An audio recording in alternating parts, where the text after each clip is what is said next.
This shot should not look cinematic. This one shouldn't either. And this one, not even close. Because I built them around a very cheap light most people would consider useless on a professional film set. I did it anyway. Let's get into it. This video is sponsored by ZHIYUN, but Everything I'm saying here is based on my own experience and opinion. Now, the Fiveray M40SE is a very small and thin bicolor light. In fact, it's about the size of a smartphone. And at just 40 watts, you would think it's not really usable as a proper key light for professional film productions. Well, here's the part most people completely underestimate about small lights. If the only light you have is this small and you still want a solid image in a tight space like this, there's one trick you can do. You just go ahead and place the light directly above the subject and bounce it into the white ceiling to create a soft top light. Bouncing the light like this immediately solves two problems. It increases the size of the light source and spreads the light naturally across the scene. Setting this up with the M40SE was pretty easy. Firstly, because the light only weighs just under 250 grams and it gets shipped with an adjustable bracket, which makes it super easy to mount on any C-stand or other accessories with 1/4-inch threads. Now, going back to the image, this setup gives you a very nice fall off right here. The top-down angle enhances contrast and therefore these nice shadows on the lower back, as well as the right part of the wall here. And if you go tighter on your lens, in this case 200mm, this one tiny light lets you create nice shapes and reflections on the water drops, further enhancing this moody scene just from another perspective. And since the M40SE is a bicolor light, it's freaking easy to change the whole mood of your shot by just dialing down the color temperature from 8500K to 2700K. Now this is where it starts to get interesting. Setting your camera's white balance to 4500 Kelvin and the light to 8500 Kelvin lets you create a rather cold and moody image with a beautiful color contrast between the skin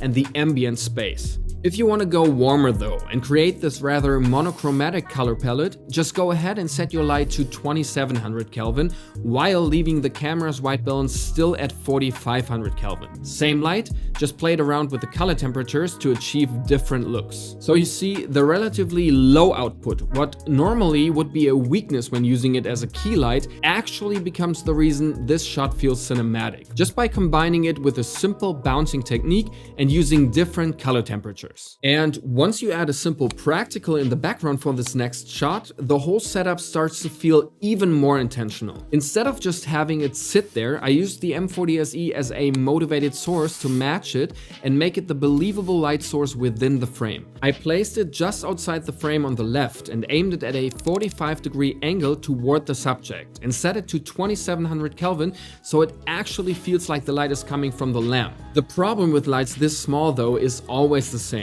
They are harsh. So I softened it using the diffuser that is shipped with the light and added an extra layer of diffusion material on top to slightly increase the size of the source. That takes the edge of the skin, but still keeps enough contrast to maintain that moody look. And instead of adding another light to fill the shadows, I just used what we all have at home: a phone. A bright screen facing the subject is already enough to lift the shadow slightly without killing the contrast. At the same time, it adds a subtle cool tone from below which contrasts nicely with the warm key. So what you're doing is you're basically building around your M40SE with things you have at home, keeping your setup small and budget low without sacrificing that cinematic look. And just so you know, the camera settings here were an aperture of f2.8, an ISO of 640 and white balance at 4500 Kelvin to keep the warmth while preserving separation to the cold fill of the phone. Now, you're probably not gonna expect where the M40SE is in this last shot. I tried to recreate a slow sunny morning with a 90s or early 2000s film look. The whole setup consists of 3 lights, but can you spot the M40SE? It's not used as a key light, it's not used as an edge light, but I placed it inside the practical. Instead of using a regular light bulb, I placed the M40SE into the lamp and set it to 2700 Kelvin while keeping the camera at 4500 Kelvin to maintain that warm overall feel. And as you can see here, this light is not driving the scene because all it does is being an accent to the ambience. A pretty important accent if you ask me. It adds a subtle layer of glow in the background. Without it, as you can see here, the shot feels noticeably moodier and higher in contrast. With it, you get way more visual interest in the background. You can now actually see the practical. You see the textures on the wall, and this picture here is also more exposed. What really helped setting up this scene here in general is that I could just leave the light turned on inside the lampshade the entire time. And I'm talking hours. And from a short experience here, the 44 minutes at full power and up to 3 hours at 25% that are stated by ZHIYUN are actually pretty accurate in real use. Also, just to be clear, this setup uses additional lights to build the overall look. I'll break that down in detail in another video, so stay tuned for that. Now, who do I think this light is actually for? Let's talk some pros and cons. The biggest strength of the M40SE is its extremely compact and lightweight design, which allows you to rig it almost anywhere, especially in tight spaces. The price of just about $80 makes it an affordable addition to any lighting kit, and its simple 2-button control makes it fast to use without any complex menus. But as useful as it is, it has some clear boundaries, of course. The biggest limitation, in my opinion, is the lack of Bluetooth or app control. It's not really a system type of light because every adjustment requires physically going back to the fixture, which becomes really inefficient in professional environments. Also, that precision is limited because you adjust settings by eye instead of exact values. These rotary dials unfortunately don't click or anything, making it harder to find the exact values. And that's especially because the markings are hard to read with its white text on the beige body.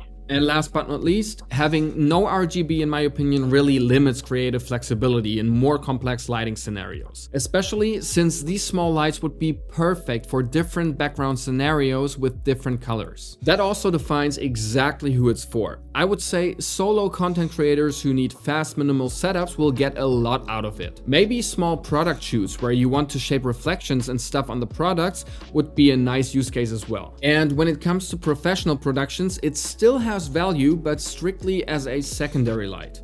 If you rely on output, this light probably won't work for you. If you understand light and know how to shape it, however, it probably will, at least in most low light situations. If you want to get a hold of this light yourself, feel free to use my link for 10% off. And don't hesitate to asking me any questions in the comments down below. Alright, that's it for this one, and I guess I'll see you in the next one. Peace.